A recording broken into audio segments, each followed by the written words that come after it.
warahmatullahi wabarakatuh.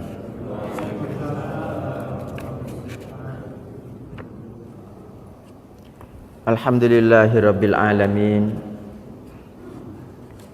Wal aqibatu lil muttaqin wala udwana illa 'alal zalimin. Asyhadu an la ilaha illallah wahdahu la syarikalah wa asyhadu anna Muhammadan abduhu wa rasuluhu an-nabiyyul amin. Allahumma salli wa sallim wa barik ala nabiyyina Muhammadin wa ala alihi wa ashabihi ajma'in, amma ba'd. Subhanaka la ilma lana illa ma 'allamtana innaka antal alimul hakim. Allahumma anfa'na bima 'allamtana wa 'allimna ma yanfa'una warzuqna ilman yanfa'una. Allahumma la sahla illa ma ja'altahu sahla wa anta taj'alul hazna idza syi'ta sahla faj'al lana ya rabbana kulla syai'in sahlan muyassara. Allahumma inna na'udzu bika min ilmin la yanfa' wa min qalbin la yakhsha' wa min nafsin la tashba' wa min da'watin la yustajabu laha. Rabbi shrah li sadri wa yassir li amri wahlul 'uqdatam min lisani yafqahu qawli. Allahumma inna na'udzu bika min an nadilla aw nudalla aw nazilla aw nuzalla aw nadlima aw nudlama aw najhala aw yujhala alaina. Amin. Bapak-bapak, ibu-ibu dan saudara sekalian, jamaah salat subuh Masjid GSI yang mudah-mudahan Allah Ta'ala senantiasa melimpahkan rahmat, barokah, ridho dan ampunannya kepada panjenengan semua. Alhamdulillah Bapak Ibu, pagi hari ini Allah Ta'ala memudahkan saya dan panjenengan semua kumpul bersama di masjid ini. Kita mengerjakan sholat subuh berjamaah. Semoga Allah Ta'ala menerima ibadah sholat subuh kita tadi Bapak Ibu, yang kemudian kita lanjutkan dengan duduk bersama tolabul ilmi sampai syuruk nanti. Kita niatkan tolabul ilmi, kita niatkan iktikaf, kita niatkan kumpul orang-orang soleh, kita niatkan menghabiskan umur kita dalam ketaatan kepada Allah. Ya, maka kita bertawassul kepada Allah Ta'ala dengan amal soleh yang pagi hari ini kita lakukan bersama Bapak Ibu. Mudah-mudahan nanti kita semua dikumpulkan bersama-sama dalam surga Firdaus yang paling tinggi tanpa azab maupun hisab. Amin. Oke, jadi pagi hari ini Bapak Ibu kita akan melanjutkan halaman 198, yaitu hal-hal yang harus diajarkan orang tua kepada anak. Oke. Jadi yang pertama tentang tanggung jawab besar setiap ayah, ya. Tanggung jawab besar setiap ayah itu, satu, bertanggung jawab dalam mendidik iman anak. Kalau memang tujuan kita adalah kumpul bersama di surga dengan anak keturunan, sebagaimana dalam surat apa Bapak Ibu? At-Tur ayat 21, ya, orang tua itu wajib menanamkan iman. Allah Ta'ala berfirman, a'udzubillahi minasyaitonir rajim, walladzina amanu, orang-orang beriman, wattaba'athum dzurriyyatuhum biiman, dan diikuti anak keturunannya dalam iman. Ya, jadi ini yang perlu digarisbawahi. Walladzina amanu, orang-orang beriman, wattaba'athum dzurriyyatuhum biiman, dan diikuti anak keturunannya dalam iman. Apa kata Allah? alhaqna bihim dzurriyyatahum, kami gabungkan mereka dengan anak keturunannya. Di mana? Tentunya di surga. Alhaqna bihim dzurriyyatahum wa ma alatnahum min amalihim min syai', dan kami tidak mengurangi sedikit pun pahala amal soleh mereka. Kullu mri'im bima kasaba rahin, setiap orang itu tergantung kepada amal yang dia usahakan. Nah, untuk menanamkan iman ini caranya dengan mentalkin anak, Bapak Ibu, mengucapkan kalimat tauhid la ilaha illallah ketika mulai berbicara. Masya Allah, matur Pak Parto, jazakumullah khairan. Ketika anak mulai paham, maka diajari masalah halal dan haram, Bapak Ibu. Ya, diajari, nak makan dengan tangan kanan, nak sebelum makan baca napa? Alhamdulillah, napa baca ghufranaka, Pak? Napa? Bismillah, nggih. Kemudian apalagi diajari najis, nek pipis harus begini, nggak boleh begitu. Ya, dan pada umur-umur seperti ini yang namanya anak umur 7 tahun itu kan belum punya aurat, Bapak Ibu. Jadi guru, ya kalau apalagi orang tua, itu tidak menjadi masalah mengikuti anak untuk ikut serta mendampingi ketika BAB BAK itu. Tujuannya diajari ini loh cara yang benar, Pak. Ya karena ngapunten Bapak Ibu, panjenengan ini ya kalau Masjid Gunung Sari kan bersih, wangi. Sering enggak panjenengan mendapati ketika datang ke masjid kemudian toiletnya pesing? Jarang nggih? Jarang apa sering? Halo? Sing jarang angkat tangan? Enggak tahu marak-marik berarti. Iya, jadi wallahu alam ya sering. Maksudnya kalau saya pribadi Bapak Ibu mendapati kebanyakan masjid itu rata-rata pesing. Ya ada sih yang bersih, cuma lebih sedikit, lebih banyak adalah pesing. Itu artinya apa? Banyak dari kaum muslimin itu tidak ngerti cara membersihkan pipis gitu loh. Makanya sangat penting Bapak Ibu keberadaan air ya, yang kadang-kadang dari toilet menuju masjid. Tujuannya apa? Mungkin kakinya masih najis, biar najis itu tidak ke bawah masuk dalam masjid, itu fungsinya. Adapun kalau kemudian airnya itu hijau, bu kuning, bu abang, itu urusan lain. Tapi tujuan intinya adalah biar kaki itu ketika sampai masjid sudah tidak membawa najis itu loh Pak. Loh memang kenapa Ustadz kalau najis? Masalahnya Bapak Ibu, panjenengan lah ngerti sih. Nabi SAW itu pernah melewati apa? 2 joglo apa 2 warung makan? Halo? Napa Pak? 2 sing keras ngoten lho, dereng ngopi ta. Nggih, jadi Nabi SAW itu pernah melewati 2 kuburan, Pak. Kemudian beliau mengatakan innahuma la yu'adzabani, 2 orang dalam kuburan ini sedang diazab, naudzubillah. Dan itu kuburan orang Islam. Kalau kuburan orang kafir ngapain dibahas? Wa ma yu'adzabani fi kabir.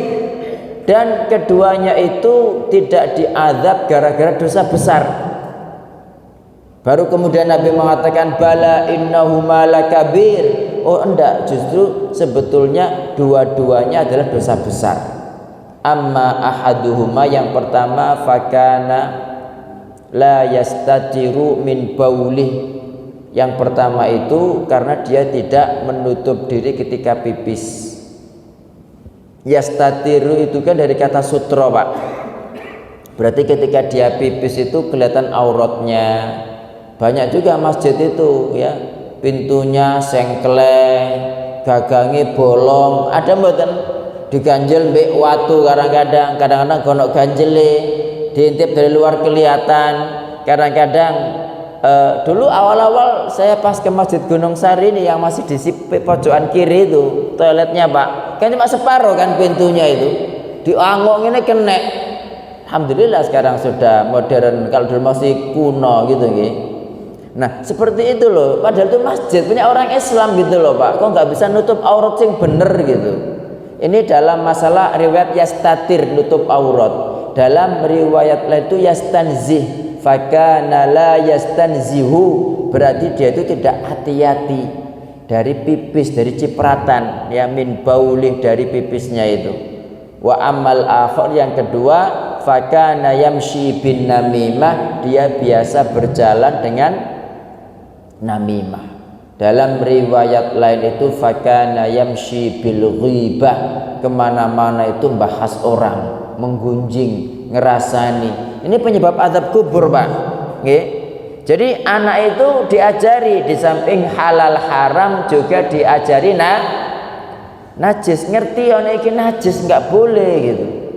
Nah, ya buktinya ketika banyak orang tua tidak mengajarkan itu kepada anak, faktanya rata-rata banyak masjid pesing, banyak masjid toilet kuning, ya kan? Toilet kuning itu kan bukan warna ubinya loh, Pak, bukan warna porselennya, karena ngetel itu. Nggih. Nggih, ya, semoga Allah memberi hidayah kita semua. Nggih. Kemudian ketika berumur 7 tahun, anak diperintahkan mengerjakan sholat dan dididik untuk mencintai Allah, mencintai Nabi, mencintai Al-Quran. Itu, Pak, pertama kali. Kemudian anak dibimbing untuk mengamalkan rukun Islam, rukun iman, dan rukun ihsan. Rukun Islam ada berapa? 5 nggih, betul 10 ta? Oh nggih 5. Kalau rukun iman 6, rukun ihsan sing bisa jawab boleh pulang. Kalau rukun ihsan, halo, rukun ihsan itu Bapak Ibu ada 2, nggih. Jadi sesuai dengan hadis, anta budallaha ka'annaka tarahu, kamu beribadah kepada Allah seakan-akan kamu melihat Allah. Itu yang pertama. Rukun kedua, wa illam takun tarahu, kalau kamu nggak melihat Allah, fa innahu yaraka, yakinlah bahwa Allah melihatmu. Itu rukun ihsan, Bapak Ibu sekalian yang dirahmati Allah Ta'ala. Kemudian menanamkan takwa, rasa khusyuk dan tunduk kepada Allah dalam hati anak. Juga mengajari anak agar senantiasa merasa diawasi Allah pada kondisi rahasia maupun terang-terangan. Nah, ini gimana cara mengajarkannya? Ya diajari loh, Pak. Kayak ketika Nabi SAW berjalan-jalan, nggih. Dulu pernah saya sampaikan, Saudara, tapi ya insya Allah masih iling lah panjenengan, masuk lali kabeh ya. Jadi pernah Nabi melihat kambing sedang apa? Gundang-gundangan. Nggih. Nabi bertanya kepada Abu Dzar, "Ya Aba Dzarrin atadri fima intatohata?" Hei Abu Dzar, pian ngerti ndak kenapa 2 ekor kambing itu kok gundang-gundangan? Seakan-akan pertanyaan remeh kan Bapak Ibu nggih. Seakan-akan pertanyaan ngejek bagi orang yang tidak ngerti gitu kan. Nah, apa hubungannya dan apa gunanya bertanya tentang kambing yang gundang-gundangan? Tapi ini Nabi mengajarkan iman. Ketika Abu Dzar menjawab tidak ngerti, la adri, kata Abu Dzar. Nabi SAW mengatakan, walakinnallaha yadri, walakinnallaha yadri, tetapi Allah itu ngerti. Wa sayaqdi bainahuma, dan Allah akan memberi keputusan di antara keduanya. Artinya apa Bapak Ibu? Artinya tidak ada sesuatu pun di dunia ini yang sia-sia pergi begitu saja. Kambing Bapak Ibu, kambing yang nggak punya akal, kalau otak kan ada, nggak punya akal, yang nggak ada taklif, nggak dikasih wajib, haram, makruh, mubah, ya kan, itu akan dihisab pada hari kiamat loh, padahal kambing. Satu. Yang kedua, Allah itu mengetahui semuanya. Jangan dikira Allah itu tidak ngerti, Pak. Innallaha la yakhfa alaihi syai'un fil ardi wala fis sama.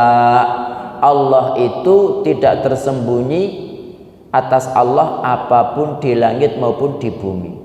Kalau kita sudah melupakan kesalahan-kesalahan kita, Allah tidak lupa. Kalau kita sudah melupakan kebaikan-kebaikan kita, Allah tidak lupa.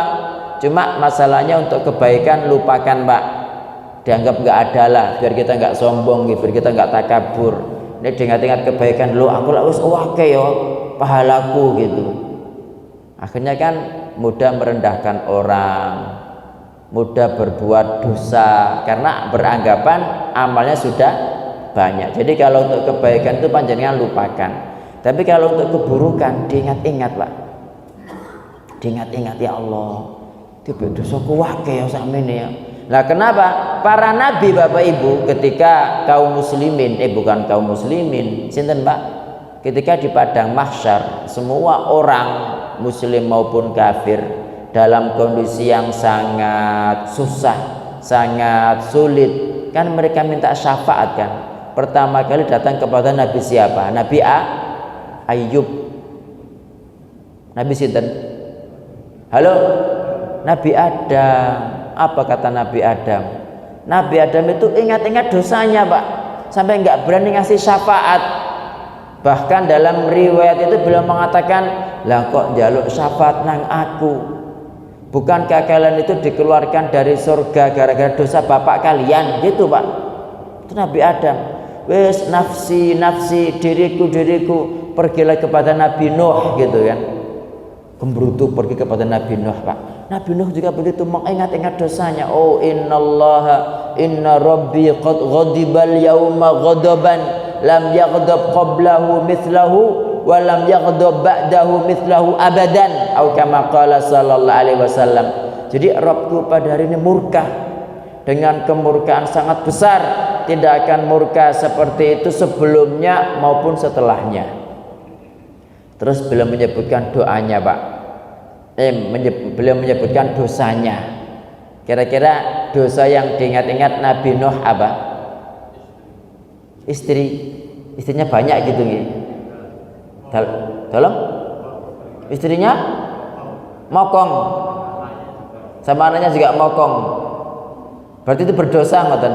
Loh, sing mokong lah istrinya sih, sing mokong lah anaknya sih. Mosok Nabi Nuh sing berdosa terus pun dipian niku. Halo? Tanggung jawabnya, oh ngoten nggih.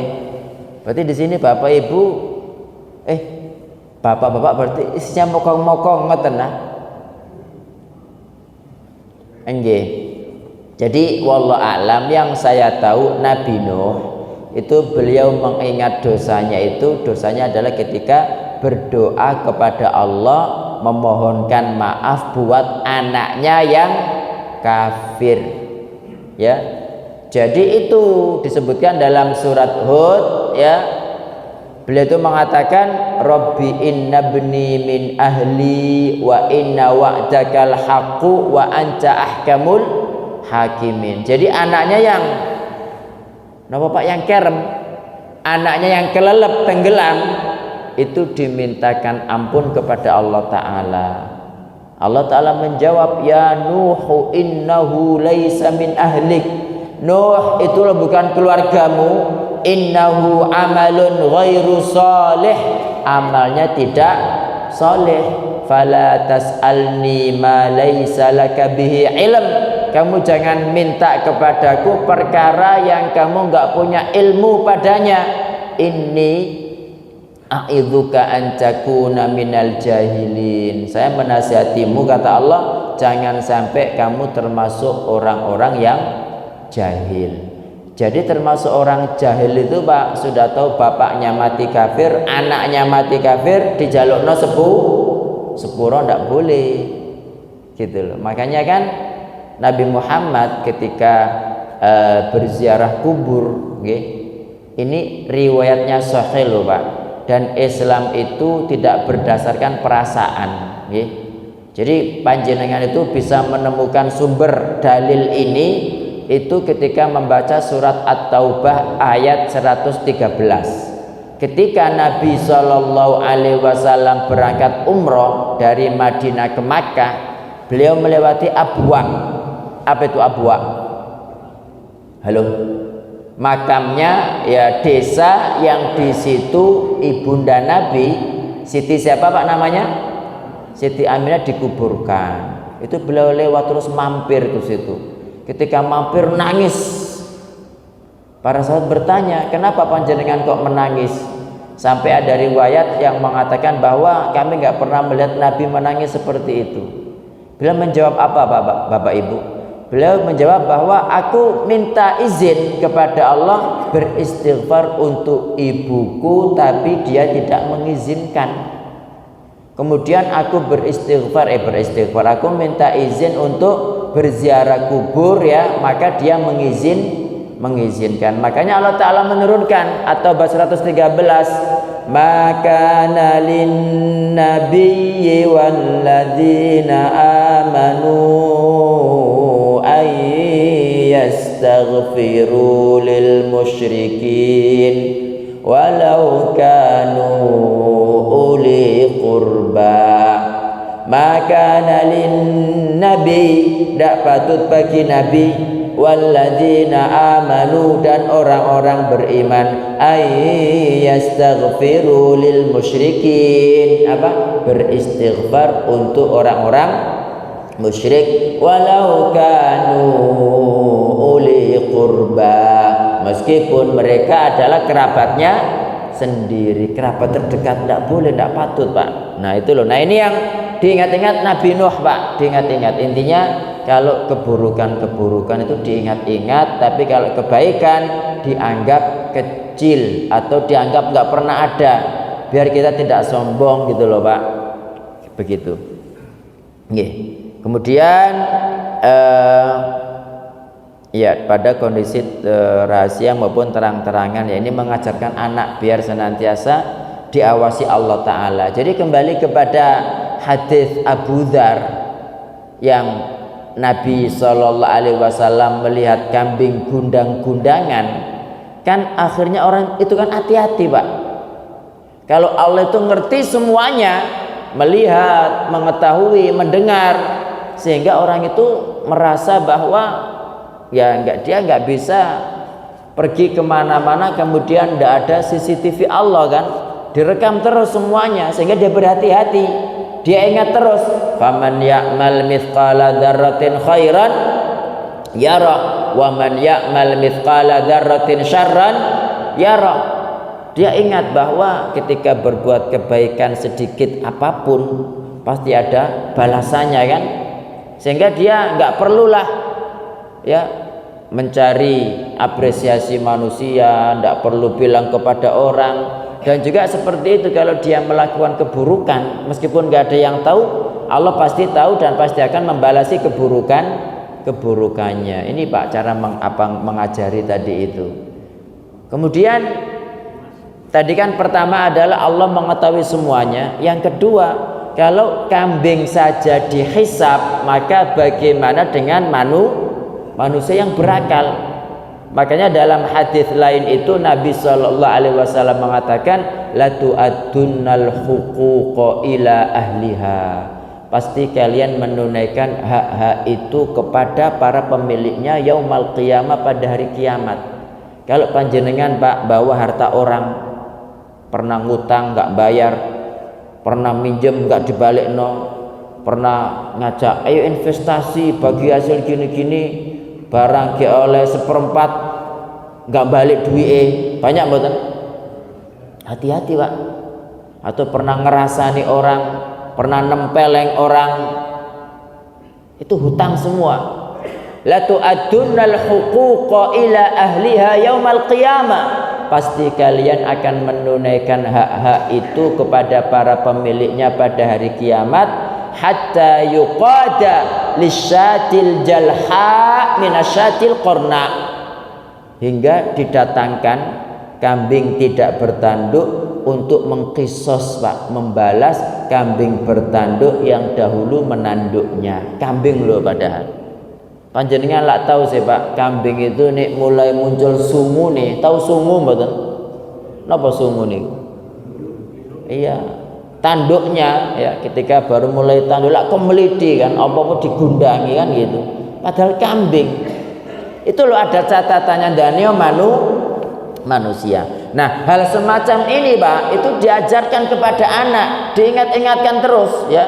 bukan sekali dua kali, tiap hari, sehingga tertanam anak itu senantiasa nanti merasa diawasi Allah Subhanahu wa ta'ala.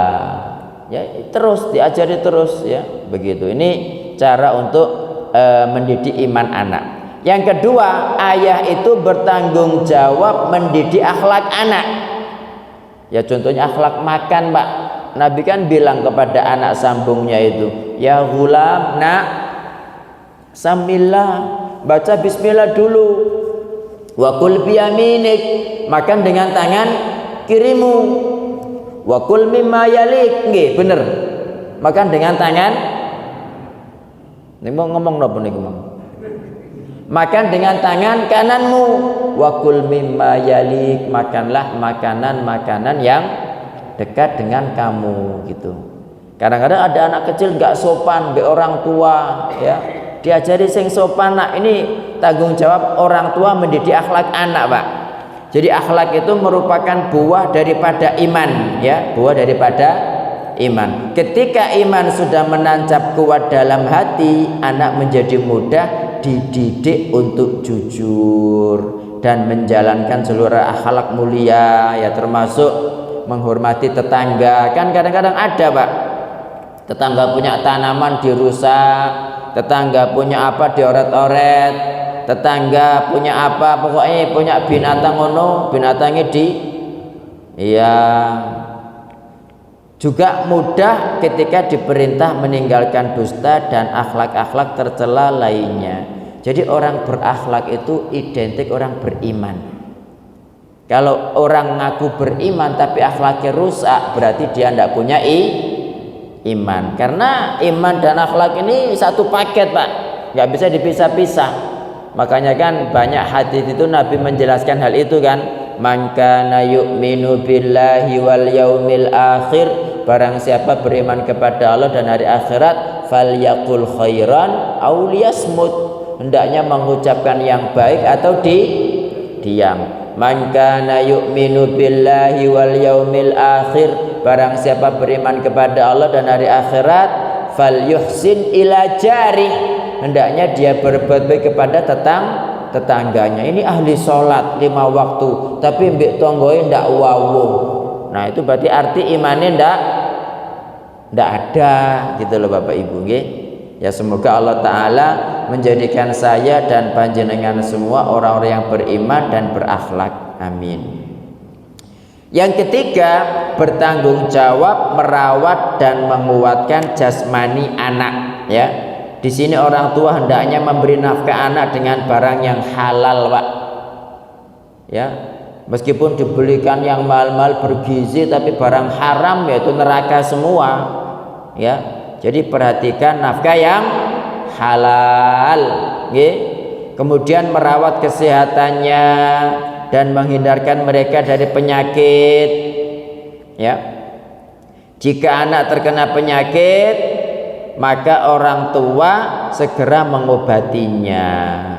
Kemudian orang tua mengajari anak memanah, menunggang kuda dan berenang jika hal itu tidak mencelakakan, Pak. Anak juga dilatih agar tahan banting, tidak cengeng ya, memiliki sifat kesatria, pemberani, dan dijauhkan dari segala keburukan yang mencelakakan. Diajari mandiri juga termasuk, Pak.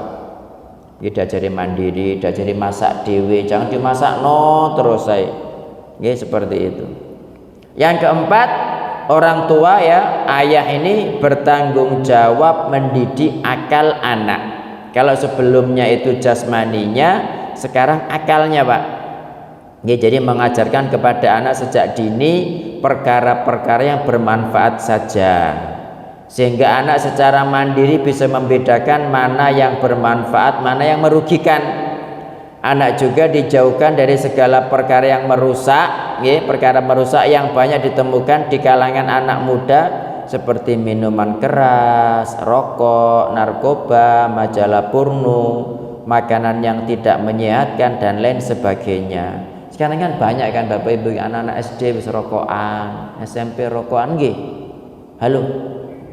Nggih napa mboten? Nah itu gimana, itu rusak akalnya, ya rusak jiwanya juga gitu.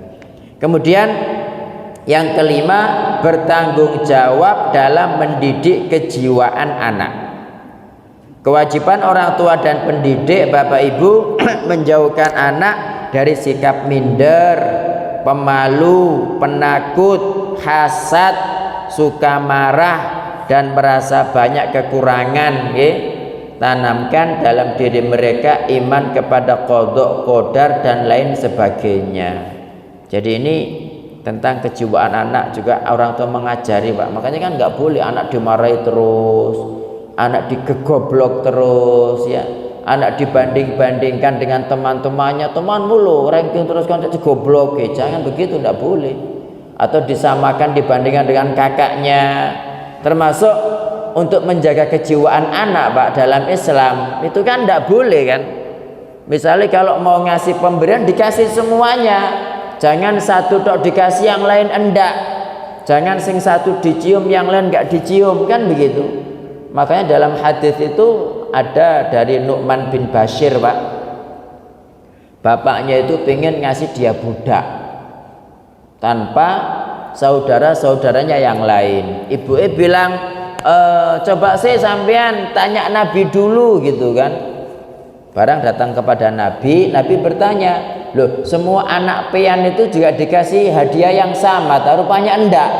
Kata Nabi apa? Enggak boleh, saya enggak mau bersaksi atas kedzaliman gitu, Pak. Jadi harus adil kepada semua anak itu. Karena itu berubah nanti bisa enggak karu-karuan, hubungan menjadi jelek. Ya, dan itu kan ketahuan pada kisah Nabi Nabi Yasin apa Yakub? Nabi Yakub kan merasa kan, ketika merasa bahwa bapaknya kok mengistimewakan Yusuf dibandingkan yang lain, kan akhirnya iri kan, ya akhirnya iri sampai seperti itu mereka berbuat kepada Nabi Yusuf itu, karena mereka merasa loh kok dikhususkan anak ini, kan begitu. Kemudian yang keenam, bertanggung jawab mendidik sosial anak. Anak dididik dan dibiasakan menunaikan hak-hak milik orang lain dalam segala bentuknya. Juga dididik agar menjadi penyayang, suka memaafkan, bertakwa, pemberani, mengutamakan saudaranya dan lain sebagainya. Ada orang tua itu, Pak, membiarkan anaknya begitu, ngambil punya orang di Barnoai, ya. Ya kadang-kadang anak itu nggak boleh salah, pokoknya anak itu benar terus, itu ada itu salah begitu itu, okay? Jadi merusak. Makanya orang tua bertanggung jawab mendidik sosial anak, dalam arti jangan sampai anak itu ngambil yang bukan miliknya, jangan sampai anak itu berbuat seenaknya, okay? Salah ya salah, jangan kemudian anaknya benar terus nggak boleh dimarahi, jangan gitu. Ya, kemudian bertanggung jawab dalam pendidikan seksual, apalagi pada zaman sekarang, Pak. Kalau memang anak wis wayahe nikah dinikahno, nggih. Jangan nikah tua-tua gitu, tua-tua kayak nikah. Padahal di zaman seperti ini ya zina di mana-mana akhirnya, kan begitu. Alhamdulillah, pun manten Pak nggih berarti. Nek kok dereng lho pun suruh kan. Lah alamat suruh. Nggih. Ada pertanyaan Bapak Ibu? Halo.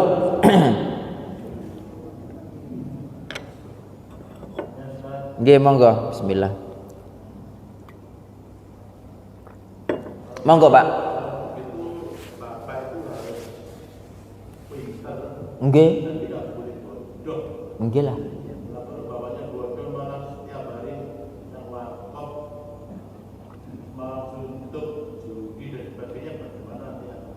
Enggak, kan istilahnya bapak kan guru.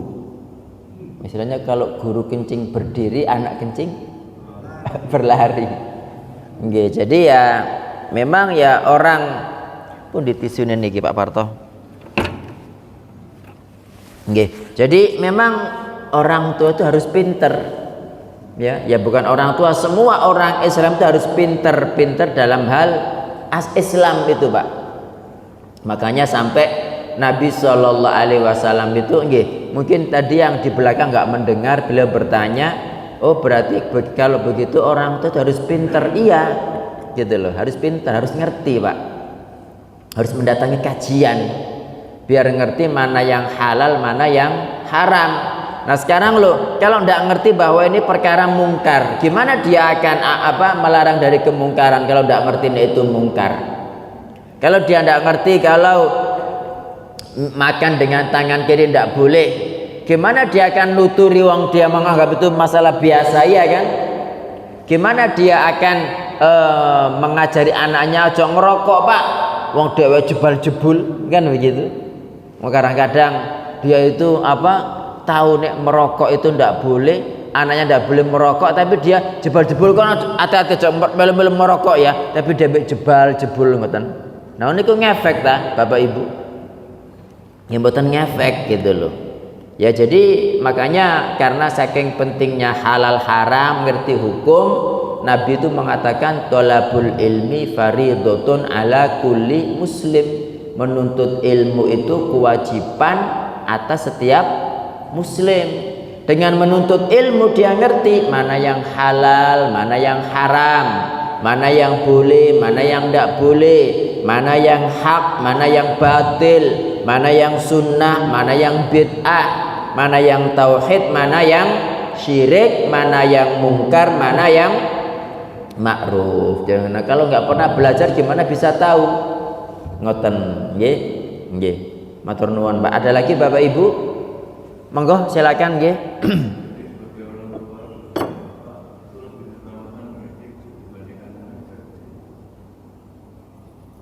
Anaknya. Terus itu aja pertanyaannya. Nggih. Nggih. Jadi bila bertanya berarti untuk orang tua itu lebih diutamakan mendidik daripada mengajar. Jawabannya iya. Dalam bahasa Arab mendidik itu pendidikan itu tarbiyah Pak. Kalau mengajar itu taklim. Bedanya kalau guru kan cuma menyampaikan ilmu, mbok paham nggak paham, mbok dilakoni mbok gak dilakoni, pokoknya wis sesuai kurikulumnya habis kan gitu. Jangan sampai ini nanti wis waya ujian tapi kurikulum belum selesai kan gitu kan, sehingga kadang-kadang disampaikan semua karena ngejar kurikulum kan begitu. Nah tapi kalau mendidik enggak, mendidik itu dilihat anakku tak ajari sholat wis bener enggak sholati, anakku tak ajari wudhu wis bener enggak wudhune kan gitu kan. Kadang-kadang orang diajari belum paham Pak nggih. Dan Nabi SAW itu di samping mu'allim juga murabbi. Makanya ketika beliau melihat ada orang wudhu Pak, kemudian sholat, wa fi dhufrihi qadru dirham lam wa fi qadamihi qadru dhufri lam yusibhul ma. Sementara dalam tumitnya itu pada tumitnya itu ada sebesar kuku belum tersentuh air. Sampai sedetail itu Nabi Muhammad SAW. Langsung disuruh ngulang wudhunya, disuruh ngulang sholatnya. Maksudnya panjenengan sebagai orang tua nelikuri anak ketika wudhu seperti itu. Jangan-jangan wudhu sikutnya belum tersentuh air, jangan-jangan berwudhu tapi lali ya, karena kan kadang-kadang ya makanya untuk mengajar itu kan bukan sekali dua kali, nelikuri itu kan terus-terusan kan. Kadang-kadang orang itu Pak mungkin diantara panjenengan ketika wudhu saya ngene tul ayo ketika membersihkan telinga itu disikat nopo digobrot. Telinga kan begini kan Nabi mengajarkan kan, telinga ketika habis mengusap kan begini, mengusap kepala ketika wudhu nggih. Dari depan ke belakang, dari belakang ke depan berapa kali? 10 kali nggih. 1 kali. Habis itu langsung Pak ini ya, jari telunjuk ini untuk membersihkan bagian dalam, ibu jari membersihkan bagian luar seperti ini. Seret gitu. Nah ini banyak ya orang-orang itu ya karena tidak ngerti tadi itu, belajarnya SD mungkin dia tidak paham atau mungkin gurunya salah mengajarkan, jadi cuma begini Pak, tul gitu, ya, tul. Ya, padahal nggak begitu Nabi mengajarkan gitu loh. Jadi yang namanya ya lebih utama ya tadi itu mengajarkan pelan-pelan sambil dididik, bener ndak ngomongi. Bener ndak doa ketika sholat itu, bener ndak ruku'e, bener ndak dia ketika pipis itu gimana nyiramnya, tata cara makannya juga. Ketika dengan teman-temannya ngomong ya opo, ketika dengan tetangga gimana. Nah, itu kewajiban orang tua, Pak. Nah, kalau bukan orang tua terus sinten, iya kan? Gitu loh. Maya masuk sekolahan ya.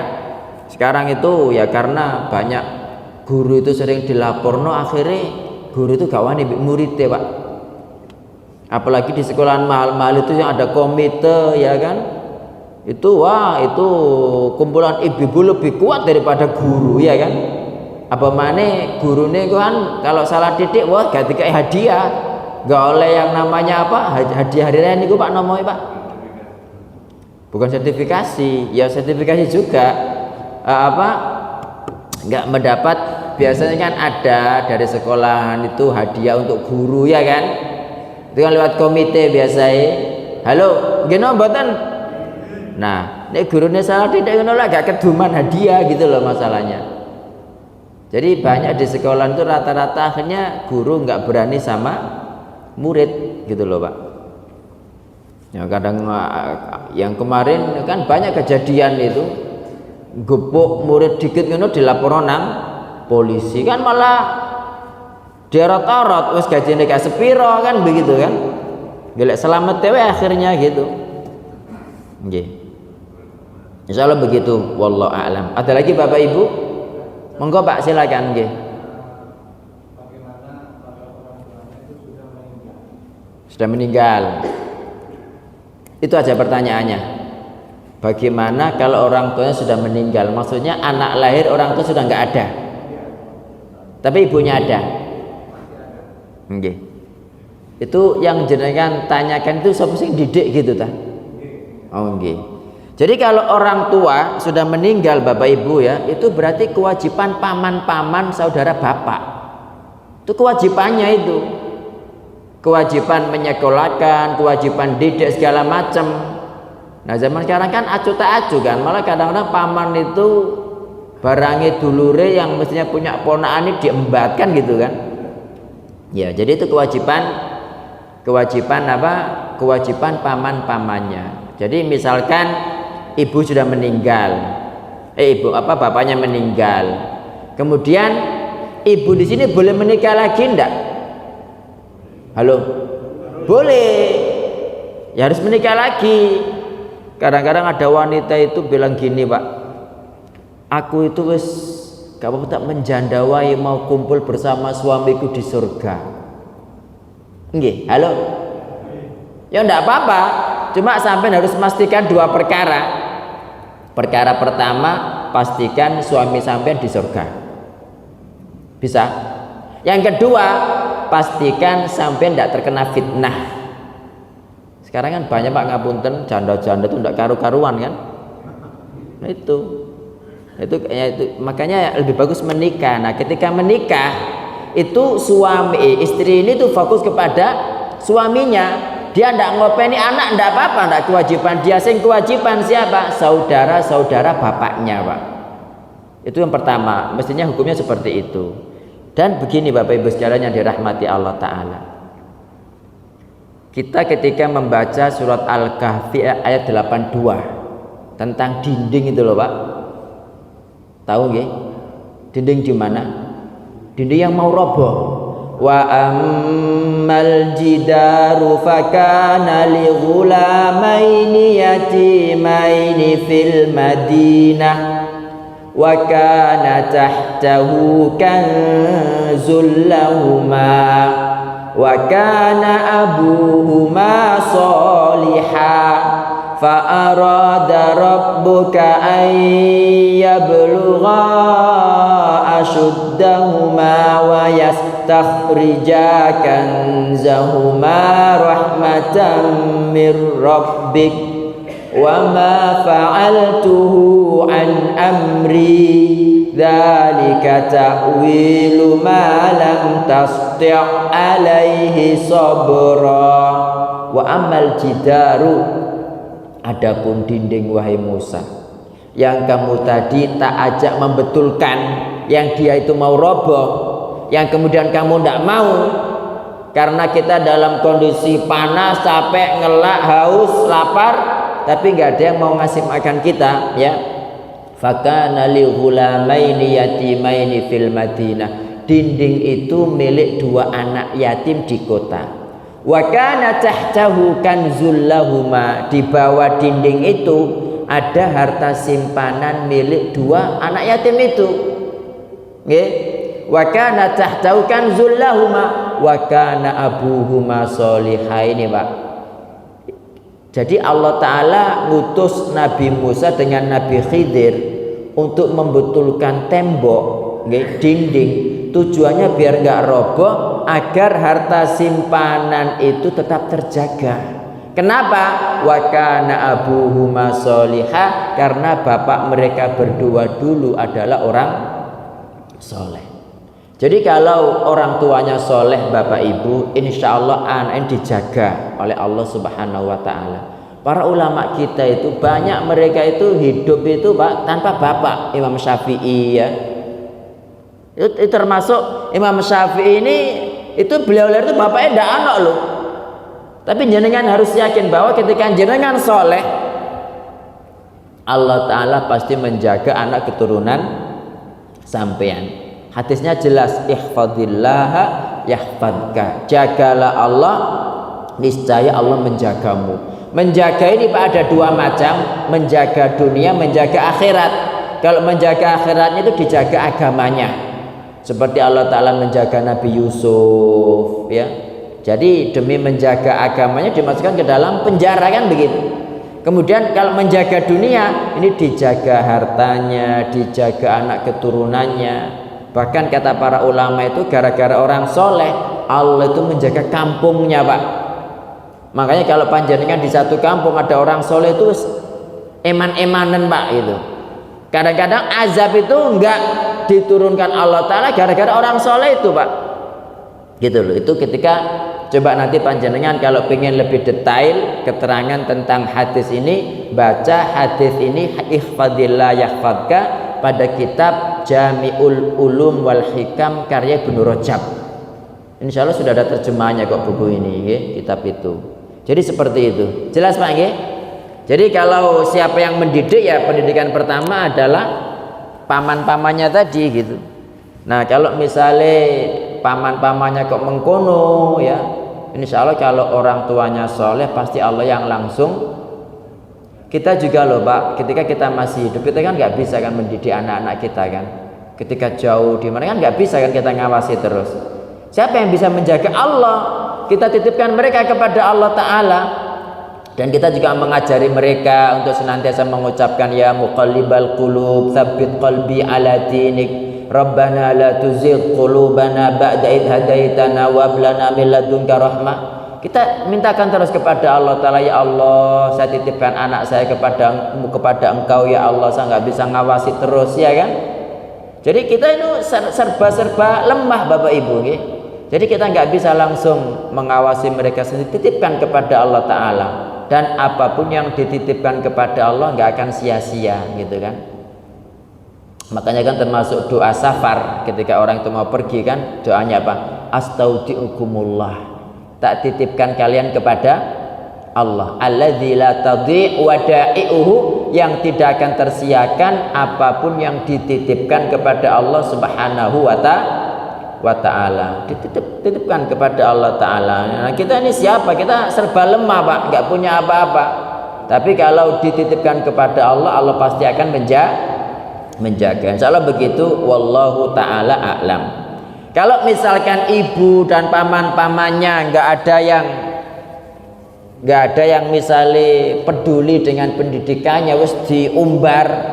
Nah berarti kan kewajiban orang-orang yang ngerti kan, jamaah masjid atau siapa saknorek arek kita dari panti asuhan naik biar dididik dengan lebih baik kan begitu. Gitu loh Bapak Ibu. Nah ini di Suriah setelah jatuhnya rezim Syiah Bashar Assad kan banyak anak yatim kan Bapak Ibu. Di Palestina juga banyak anak yatim piatu gitu, itu dididik sama pemerintah, ya ibaratnya kalau di kita di dinsos begitu, dididik, diajari jadi mujahidin kan gitu kan, jadi tentara. Anak kecil itu dididik agamanya, dididik akalnya, dididik jasadnya seperti itu. Nah ini kalau nggak ada yang peduli, maka itu kewajiban kita semua. Kewajiban kita semua. Insya Allah begitu. Wallahu ta'ala a'lam. Ada lagi Bapak Ibu? Cukup nggih? Jadi ini masih setengah jam lagi. Nggih, kalau begitu saya akhiri sampai di sini Bapak Ibu. Terima kasih atas perhatiannya. Kurang lebihnya saya mohon maaf. Jika ada yang benar itu semata-mata dari Allah Ta'ala. Jika ada yang salah dari saya sendiri, saya beristighfar kepada Allah Ta'ala dan mohon dimaafkan. Barakallahu fikum. Mudah-mudahan saya berdoa kepada Allah Ta'ala tidak ada seorang pun dari panjenengan keluar dari masjid ini kecuali sudah diampuni dosa-dosanya, ditutupi aib-aibnya, dimudahkan segala urusannya, dikabulkan doanya, dipenuhi hajatnya, disembuhkan sakitnya, dilapangkan rezekinya, diberi kesehatan yang sempurna, dan diberi anak keturunan yang soleh-solehah, diberi keistiqomahan, husnul khotimah, dan nanti kumpul bersama di surga. Amin. Barakallahu fikum. Subhanakallahumma wa bihamdik, asyhadu an la ilaha illa anta, astaghfiruka wa atubu ilaik. Wassalamu alaikum warahmatullahi wabarakatuh.